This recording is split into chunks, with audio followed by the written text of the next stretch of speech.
FUBAR. What's in a name? It's not what you think. It really stands for Fleet Underway to Baja Rally. Baja is an arid, tortured peninsula, separated from the rest of Mexico by the Sea of Cortez. Its crumpled coastline, exposed to the wide sweep of the Pacific Ocean, offers few ports of refuge. The rally was a 900-mile voyage of exploration, conceived by Bruce Kessler to encourage less experienced boaters to take part in something outside their normal experience. Boaters who might lack the confidence to embark on such a trip without being part of a fleet. A fleet which in this case included experienced captains and even the designers and builders of the participants' boats. We all gathered in San Diego where the boats were inspected and seminars held on boat mechanics, an early warning sign of a coolant leak that's getting on the valve, navigation, narrow, sometimes not very well marked channel, and medical emergencies. Is you get a head injury, and that then causes bleeding. Well, shiver me timbers. The Get Acquainted party, sponsored by Knight & Carver and H&S Yacht Sales, struck a much more positive note. Each boat set off in its own time for the initial 65-mile run to Ensenada. An enormous Mexican flag leaves no doubt that you have arrived in a different country.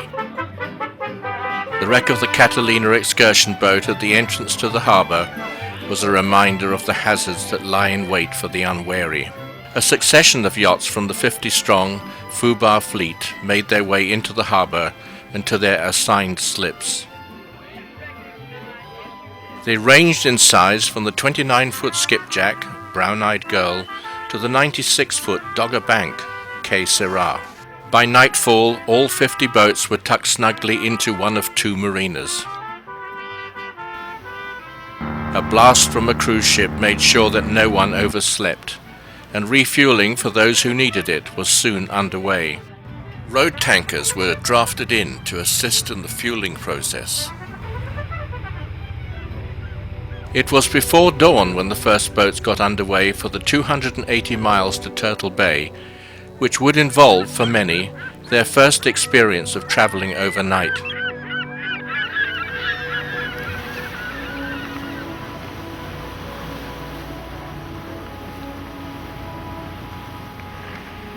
The radar showed many boats huddled together, with the more inexperienced crews being afraid to stray too far from the fleet. Cedrus Island hove into view with dawn's early light. Venture was one of the escort vessels bringing up the rear, and most of the fleet were already at anchor by the time she entered the bay.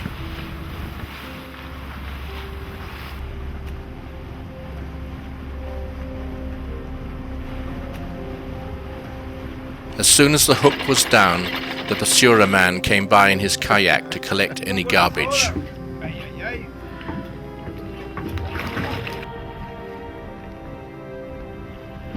That evening, a party, sponsored by Arcturus Track Stabilizers, had been organized ashore at Annabelle's Cantina, where local food and music were provided.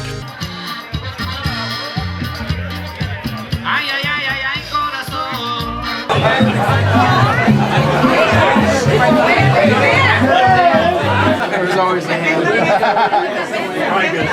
She's doing great.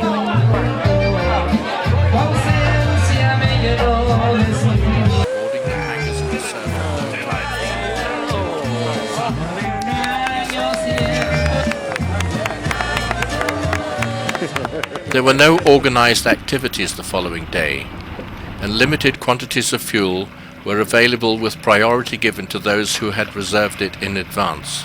It was delivered alongside each boat by a specially equipped panga.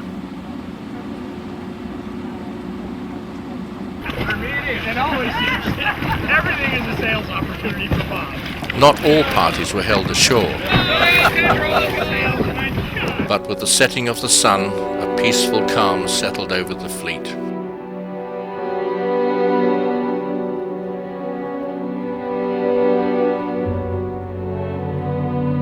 Turtle Bay is rich in wildlife, and as dawn broke the following morning, the bay was a frenzy of activity, with seals, porpoises and birds feeding on waters teeming with fish.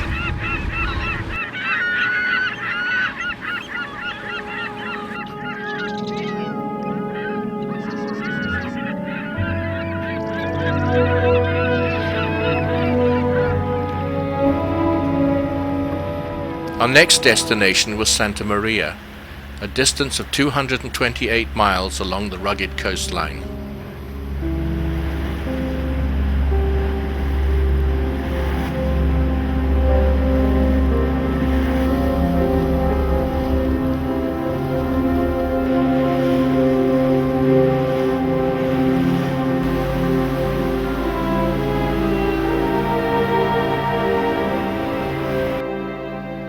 This section provided the second overnight leg of the trip. Dawn. And once again, most of the fleet was already at anchor by the time venture arrived.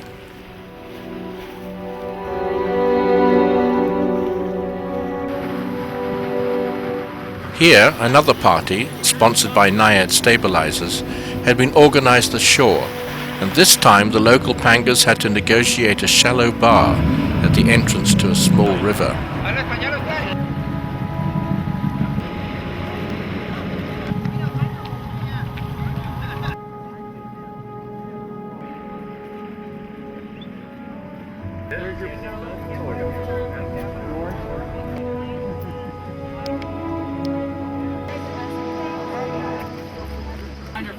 Food, beer and margaritas were provided on a bluff overlooking the estuary.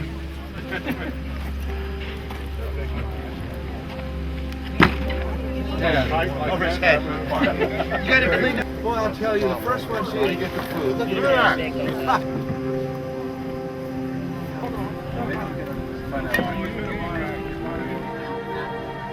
Once again, the return journey to the boats was something of a challenge.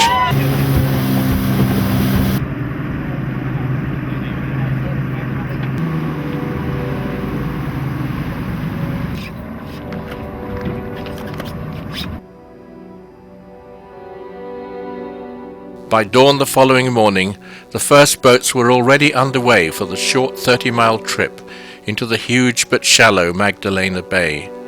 Before leaving, the crews of Venture and Pacific Escort took their tenders up the short, mangrove-fringed river to visit the fishermen's villages along its banks. Look at the satellite dish.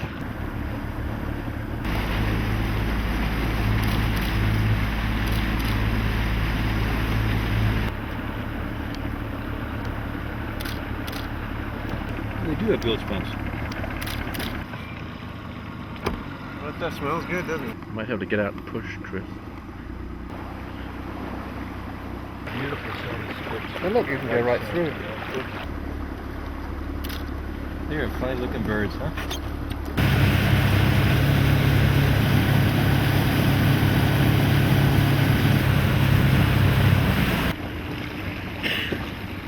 Perfect line coming out, we never even touched.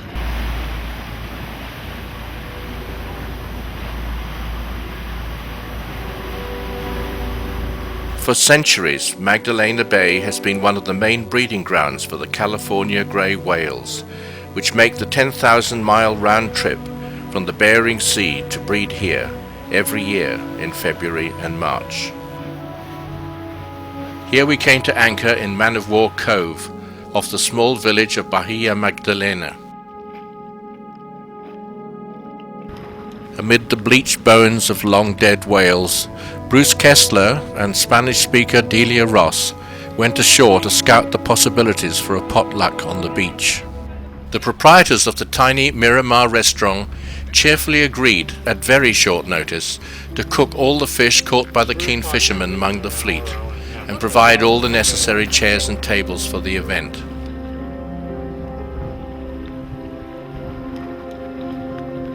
These wonderful people lived many miles down a dirt road from any source of resupply and could not possibly have been more generous or more hospitable. Round trip?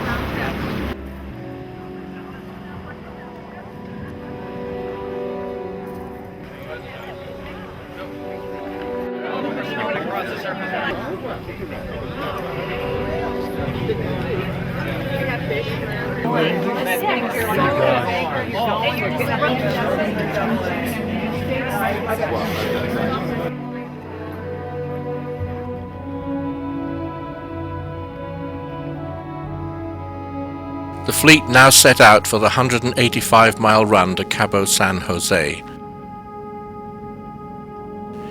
Many boats were catching fish much larger than this Pacific bonito, shown here being brought aboard Cadenza, which later picked up this exuberant escort.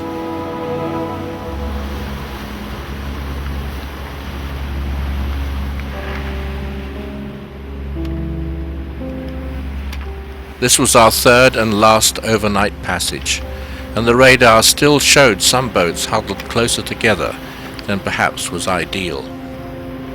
As dawn broke, we rounded the point at Cabo St. Lucas, which formed the southern tip of the Baja Peninsula. We were back on the cruise ship circuit and in the land of frenetic development.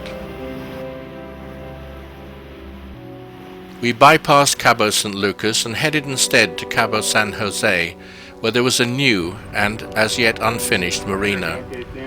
The slips were still under construction, and the larger boats had to tie up at what was destined to become the fuel dock.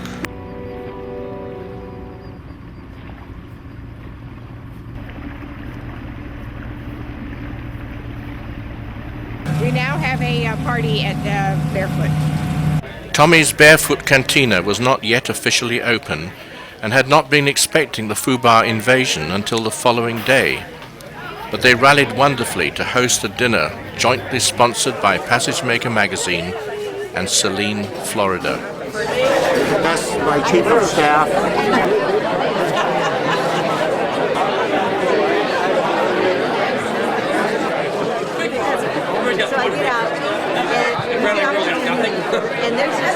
It was quite a change to be able to walk ashore and order breakfast from a nearby hotel. We found ourselves in an entirely different Mexico. Instead of remote, hard-scrabble villages, we were now hosted by increasingly luxurious resorts.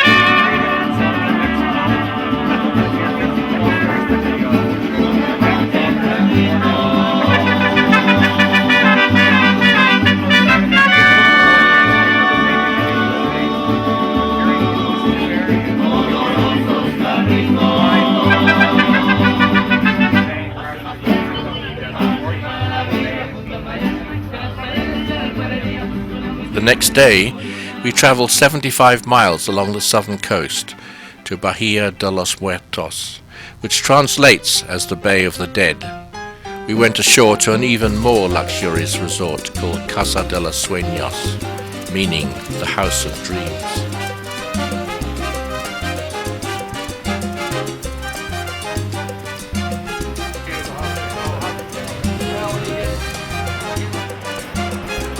What on earth is this train doing here?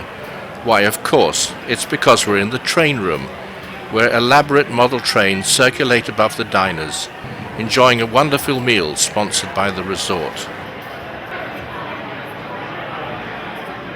This was our last night at anchor, and as dawn flooded the sky, the fleet got underway and headed north for the 52-mile run up the east coast of the Baja Peninsula to our final destination of La Paz.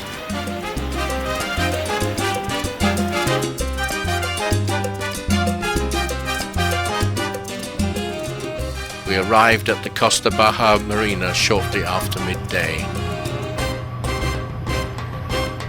To the great relief of Bruce Kessler, the FUBAR fleet had all safely reached their destination, and many first-timers now had the confidence to proceed on their own.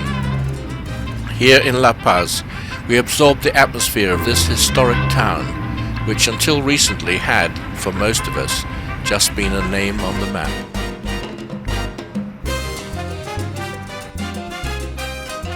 A last official FUBAR function was a farewell dinner on the beach as the tropical sun set on a feast of memories.